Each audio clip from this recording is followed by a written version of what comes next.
Pessoal, estamos chegando agora com a galera de linguagens. O pessoal de linguagens está chegando aqui no estúdio. A produção está encaminhando eles aqui no corredor do Ilha 9. Eles estão entrando, vão se acomodando aqui nas cadeiras. E é muito importante, toda a nossa audiência que está aqui, todo mundo, muito obrigado por estar aqui com a gente até esse momento. Tem gente que chegou aqui às 17 horas, chegou aqui às 17 horas e está com a gente aqui, tá discutindo, tá nos comentários e tal. A gente só conseguiu ter acesso aos comentários por agora. Mas a gente vai trazer vocês que estão online aqui para discutir com os professores. A gente vai trazer algumas perspectivas aqui. Então, agora é a prova de linguagens. A prova de linguagens, ela vai acontecer agora no dia 3. Se eu estiver errado, as professoras vão me corrigir aqui. E agora eu estou cercado de 3 mulheres brilhantes, né? Que compõem a nossa equipe de linguagens.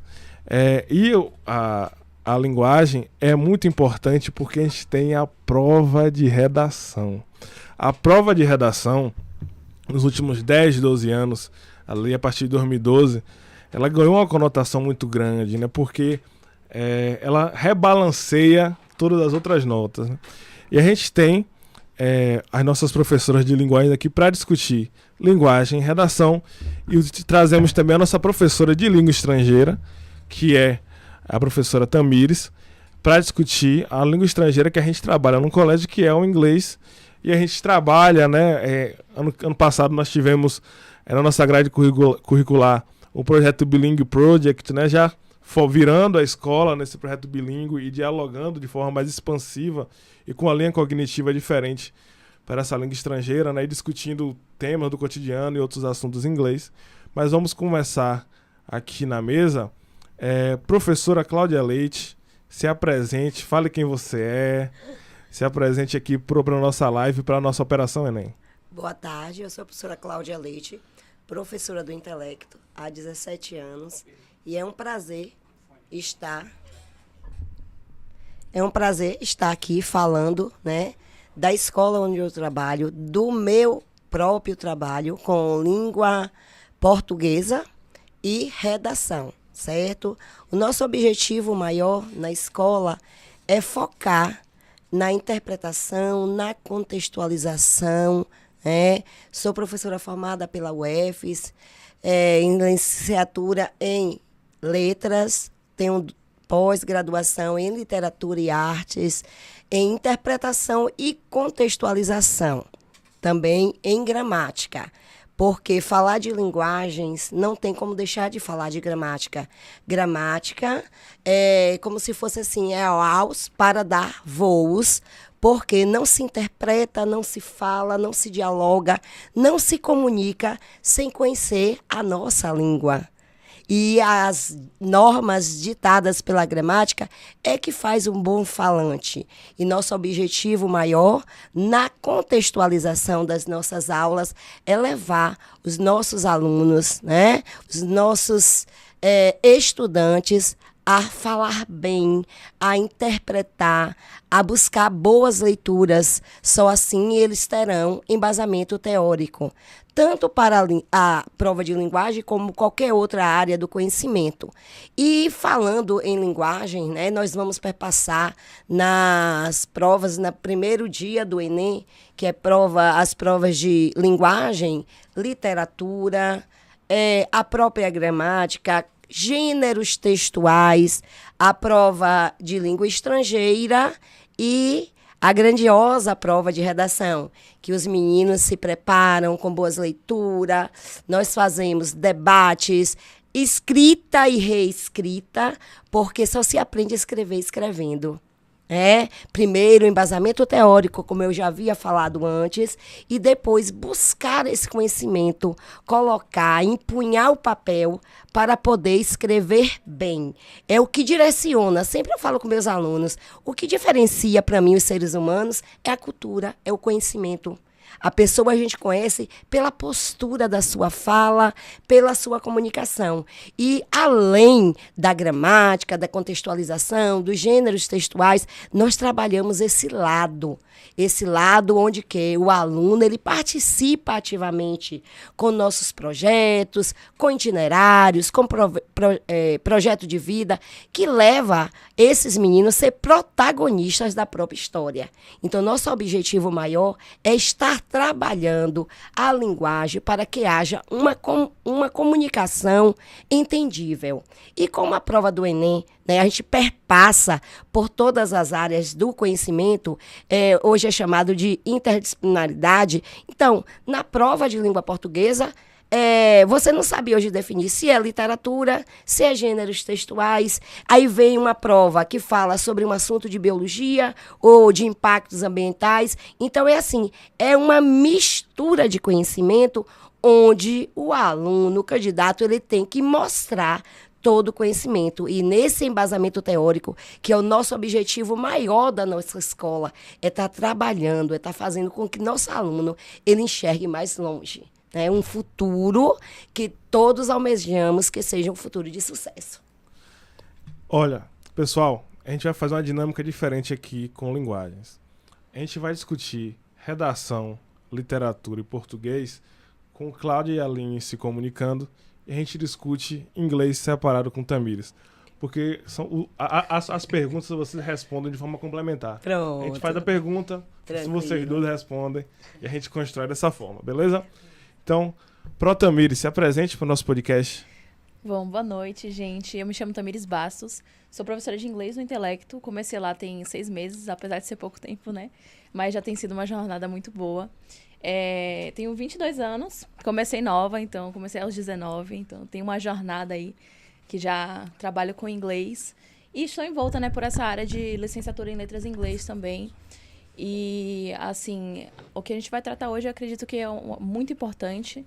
E são coisas que eu converso muito com os meninos no dia a dia, então eles vão ver esse diálogo aqui que vai ter muito a ver com o que eu converso com ele. Eu estou bastante empolgada para falar. Aline, se apresente aqui no nosso podcast Operação Enem.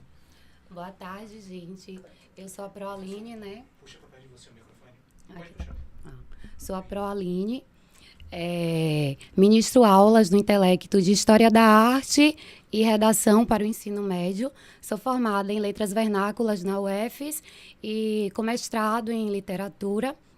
E eu fico muito feliz com este momento, o qual o Colégio Intelecto disponibilizou para os nossos alunos e demais públicos, porque eu sei o quanto esses meninos estão ansiosos neste momento do Enem, e este podcast aqui realmente vai ajudar a acalmar e também acolher as dicas que os professores, que nós estamos passando para eles. Então vamos lá. Pro Cláudia e pro Aline. A prova de português. O que esperar da prova de português? Pensando na prova de português dos últimos anos, o que caiu especificamente sobre português, né? Porque português a gente fala de gramática, essa parte aí. O que esperar da zona do português ali, de linguagens? Assim, as últimas provas do Enem, o português tem caído de uma forma bem contextualizada, ou seja, através dos gêneros textuais, e a gente vê que na própria prova da língua portuguesa a gramática não aparece de forma isolada, mas atrelada à interpretação, à compreensão, e a gente deve lembrar que compreensão é diferente de interpretação. E uma dica para os meninos quando a gente vê uma pergunta, segundo o texto, a gente já sabe que é a compreensão, mas a interpretação é para além do texto. Geralmente vem com infere-se que, para além do texto, e a gente já sabe o caminho tomar aí na hora de responder as questões. E as questões, como a Aline falou, elas são bem contextualizadas, né? Hoje nós falamos muito de gêneros textuais. A gramática, ela está por trás das palavras, nos conectivos, nas afirmações dadas pelos textos. Então, a interpretação nas questões de língua portuguesa, por exemplo, que já é a parte hoje chamada de linguagens, porque tem a parte de literatura, gêneros textuais e a gramática por trás disso tudo aí, como eu havia falado. Eu não posso interpretar, compreender uma língua que eu não sei falar, que eu não domino as normas. Então, hoje se fala muito em gêneros textuais.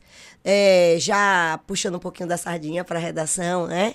Hoje nós produzimos um texto dissertativo argumentativo. Então, os meninos precisam conhecer que tem 4 tipos de textos: dissertativo, narrativo, descritivo e injuntivo. E além dos tipos de texto, nós temos os gêneros textuais: a carta argumentativa, o artigo, o bilhete, uma bula, entre outros, que também estão presentes. Temos que lembrar que a forma de texto é em forma ou de poesia ou de prosa. O texto dissertativo devemos escrevê-lo em forma de prosa, que é na divisão da paragrafação. Vai cair também na prova de linguagem textos poéticos, ou seja, em forma de poesia.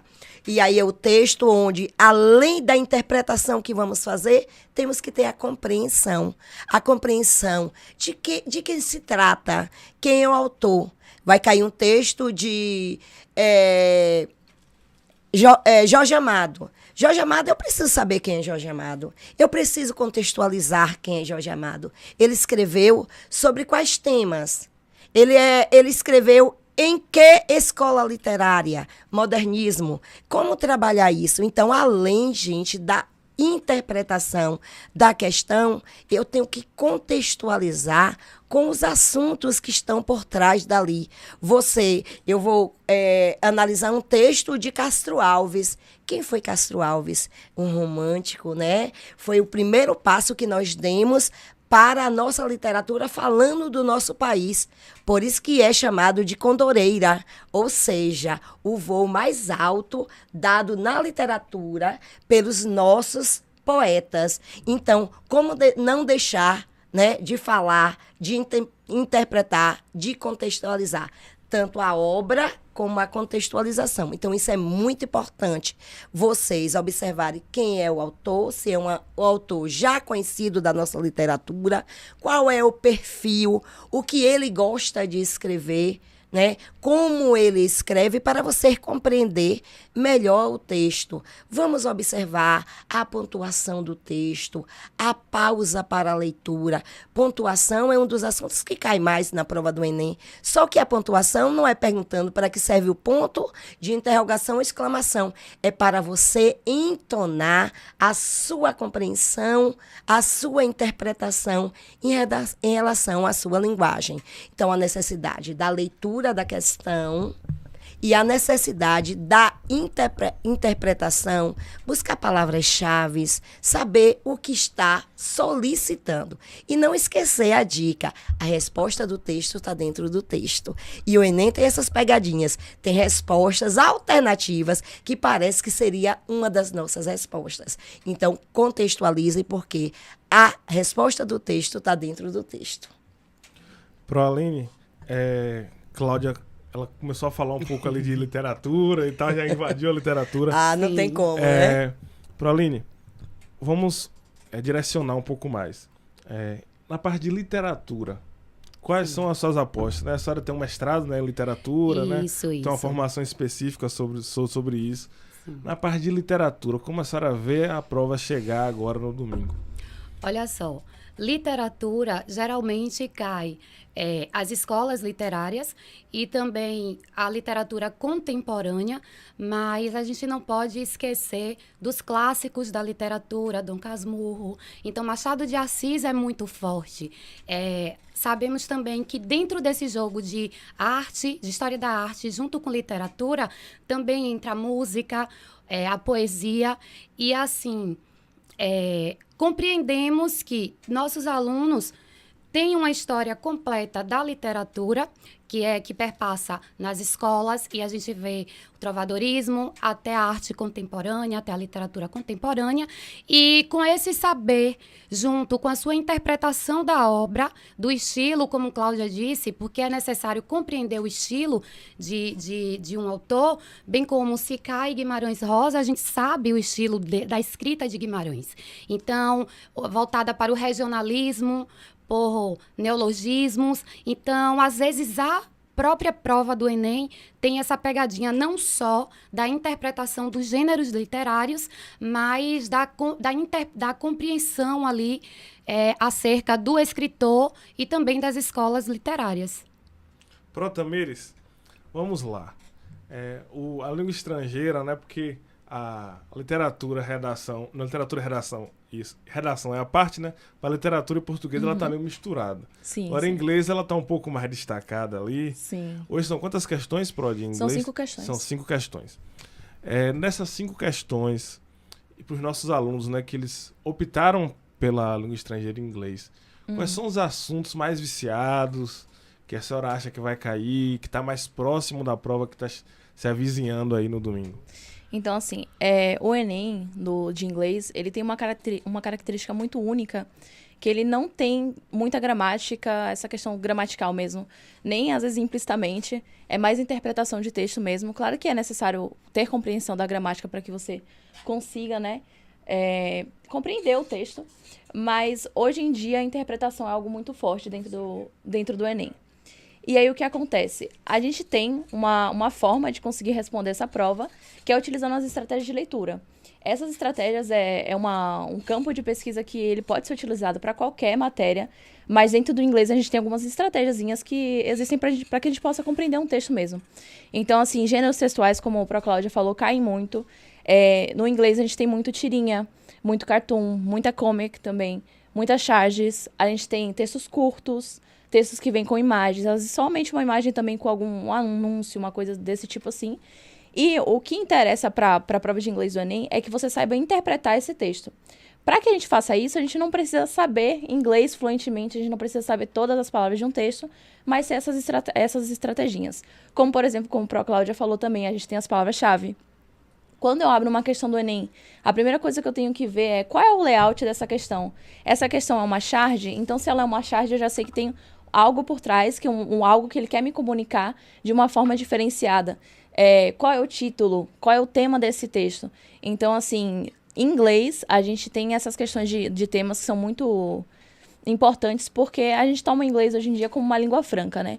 Então, a gente tem mais falantes não nativos do que nativos em inglês, e isso fala muito também sobre o que é discutido, que inclusive também é a minha área de pesquisa, que envolve identidade e cultura.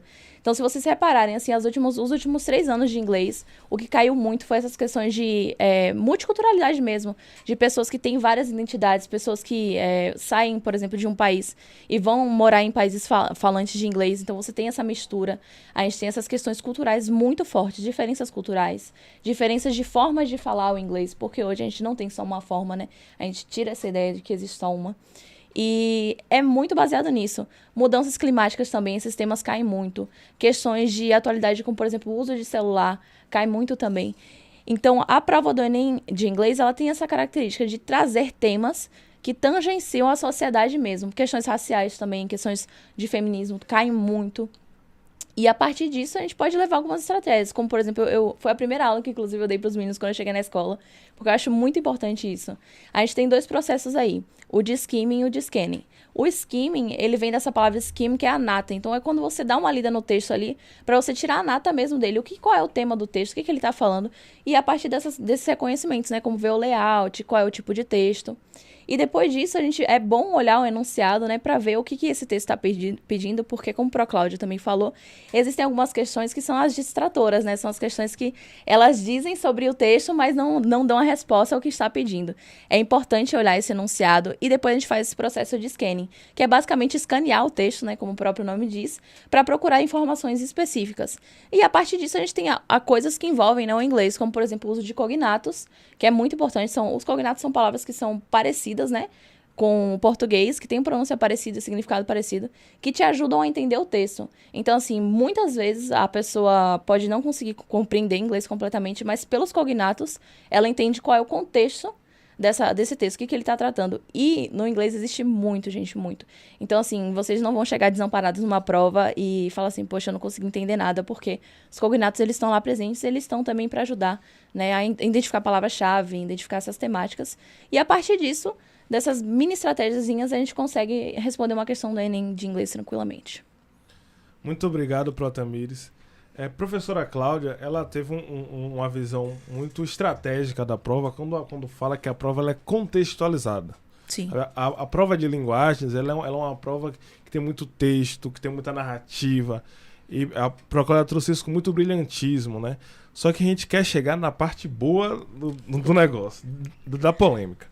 A gente estrategicamente trouxe vocês aqui para o último bloco, antes do penúltimo bloco, que a gente queria discutir todos os temas para chegar na parte gostosa. Vamos cravar o tema da redação.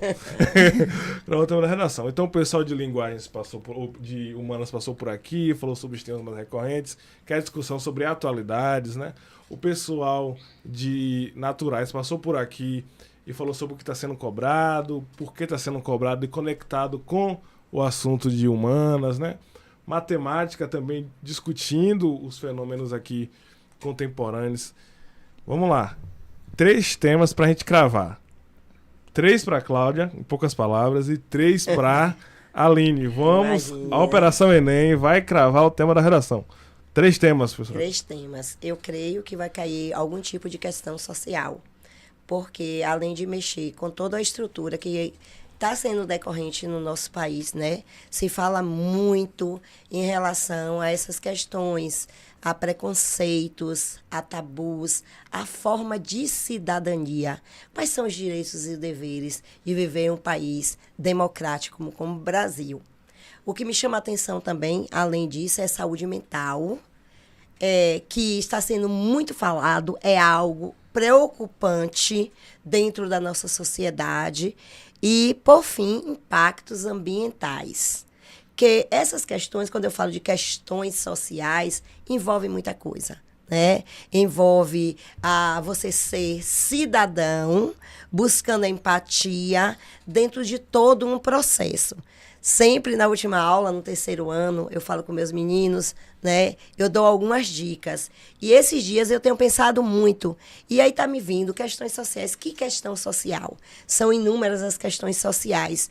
E eu acho que vai cair um tema onde o alunado, os candidatos, né? Porque a gente já está tão íntima da escola de falar os nossos alunos, eles vão ter que mostrar a importância do homem dentro da civilização. Vai cair uma questão, para mim, relacionada com a importância, porque o homem constrói e o homem destrói. E está se falando isso muito. Então, abusar das leis, abusar dos dados, de tudo que está acontecendo, todos esses impactos, né, que está sendo chamada a atenção não só no Brasil, mas mundialmente. Então, fazer boas leituras. O tempo está curto, mas dá ainda para você sentar relaxado na sua poltrona e fazer boas leituras e buscar embasamento teórico de uma forma geral. Se eu tenho uma tese, se eu tenho pré-estabelecido uma ideia sobre um assunto, qual o meu ponto de vista?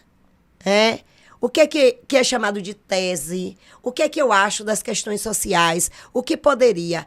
Uma dica, o que pode cair, por exemplo, se eu falo de preconceito racial ou preconceito religioso, eu tenho quase a mesma estrutura do texto.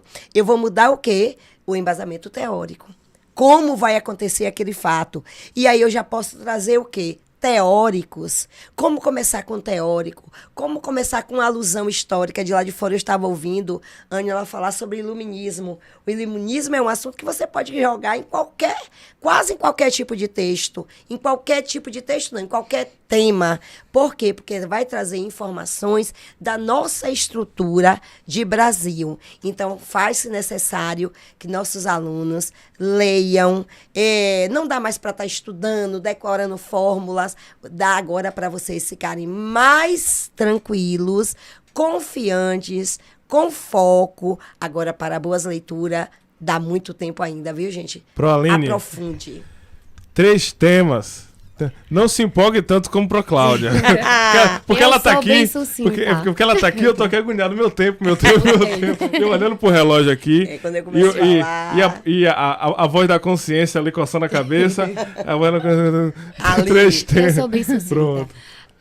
Eu tenho dito aos meus alunos que, geralmente, o que eu percebo da prova de redação do Enem é o seguinte: claro que ele vai abordar um tema que, de fato, é muito relevante dentro da sociedade, que é um tema predominante que está acontecendo, porque é um problema, no entanto, que por muitas vezes está latente, ou seja, não tem tanta disseminação, porque senão seria óbvio. Então, e a proposta é realmente essa, é trazer à tona a discussão, problematizar de algo que é grande, mas que não está tendo, assim, tanta visibilidade, que se faz o problema. Então, eu tenho... Além de pensar em sugerir alguns temas, né, que esse é o grande anseio de todos nesse momento, eu preciso acertar o tema, eu tenho que saber, mas, assim, para além disso, é necessário que se tenha bagagem, que se tenha um estudo amplo sobre todos os problemas sociais que assolam o Brasil, o mundo, e um dos temas que eu tenho pensado é a questão da estética, de procedimentos estéticos que são bem procurados e está tendo grandes polêmicas aí. Outro tema voltado também para a questão do emocional em diversos campos e áreas da vida. E também eu aposto em algo do meio ambiente, mas nem tanto relacionado aos fatos que estão acontecendo, que são queimadas e tal, mas a preservação dos rios, algo, por exemplo, dessa maneira. Então, eu acho que pode ir neste caminho aí. Pessoal, eu vou ler alguns comentários sobre vocês aqui. Ver o que o pessoal tá... de linguagem fala muito. O pessoal tá falando, né? É que, para é nossa professora de projetos e o pessoal é muito criativo, né? Começa a falar. Não para, não. Maria Aparecida falou, maravilhosas. Clara Andrade. Ânila tem os vetanismos. A Ânila já saiu, gente, mas ela tá vendo. Terceirão 2024. Vem, Claudete. Claudete. Terceirão 2024. Vem Abelha. É algum apelido? Abelha, porque assim, são meus alunos desde o primeiro ano. Sim. E aí eu apelidei de Abelhinhas. E eu fiquei com esse nome também, essa troca de carinho. Nossa. Terceirão 2024. Vem, Tami. Yolanda. Vem, Milk. Milk. Ana Beatriz, Claudinha, Pimenta, deixa eu ver aqui, Pimenta, Tamires, linda. Minha mãe, gente. Ronaldo, Claudinha. Então, vamos ver se tem mais algum comentário aqui. Gente, é mais do mesmo, né? Juju Figueiredo falando que vocês todas são incríveis, são maravilhosas. Linguagens, foi isso. Muito obrigado por vocês dividirem a banca aqui, entrar na Operação Enem junto com a gente. A gente sente muito orgulho do Colégio Intelecto, de ter vocês na equipe, de vocês prepararem os nossos alunos. E a gente tem certeza que em 2025 a gente vai fazer muito mais coisa. Seja no setor de projetos, que é comandado por Claudinha, que ela comanda todos os nossos projetos da escola. E ela trabalha toda essa perspectiva interdisciplinar que constrói o raciocínio do Enem, né? O Enem é interdisciplinar. Nos projetos do Colégio Intelecto, comandados por professora Cláudia, a gente discute, antes de tudo, possíveis temas da redação. Então a gente discute bullying, a gente discute questões raciais, meio ambiente, foi muito no focado. projeto Água. Então toda essa cadeia de projetos que é comandada pela professora Cláudia, ela irriga o cérebro dos nossos estudantes sobre a estética da prova do Enem. E desde o 6º ano até o 3º ano, nós trabalhamos voltados para o Enem. A Operação Enem começa lá, com os meninos piquititicos, com 11 anos. Então, um prazer dividir a mesa com as senhoras aqui. Igualmente, foi um prazer, né? Muito prazer. E continuar, né? Porque o intelecto tem que brilhar e os nossos alunos têm que, focar na prova, paciência, tranquilidade e sucesso.